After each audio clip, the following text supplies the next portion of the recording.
Asalaamaaleykum sama gars yi j'espère que vous allez bien reewaande maa tey xëccoo def lu la saf ak njëkkante bi ci tali bi tuurati na ñetti bakkan démb ca buntu si ses kon am na yetti bakkan yu fa rot ci ab accident bu amoon ci diggante benn tata benn taxi ak benn jakarta ñi ca génn àdduna yal na leen yàlla yërëm Waly Diouf Bodian jël na lengee ca Muntaga si port autonome bu Ndakaaru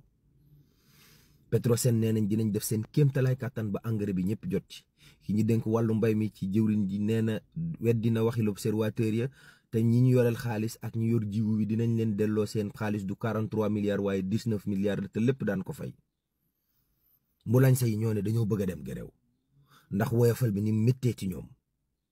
Senelec ne leen nag non courant bi fi mu ne nii ñëpp dañoo taalandoo seen machine ndax période tàngoor lañ nekk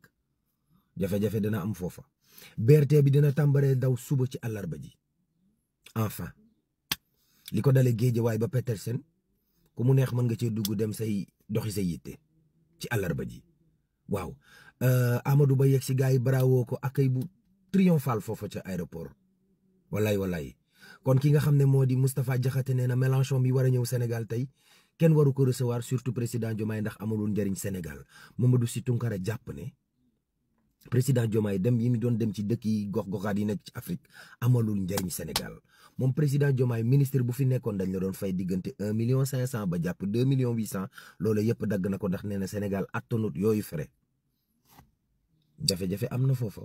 yeneen lonaas yi nekk ci biir Afrique ñoom ñoo ñëw seet si Doura Baldé ne ko wax ñu nan nga def ci juróom-ñaari weer ba am 12 milliards de bénéfices mu jàngal leen Ocoutis nee na Sénégal bërëb la bu ñuy faral di jaarale ay drogue maire Saliba ci rapport yi nee nañ dafa jënd 221 millions de francs CFA ci gasoil ci juróomi at pour dem beeg dëkk bi yomb daal may dem.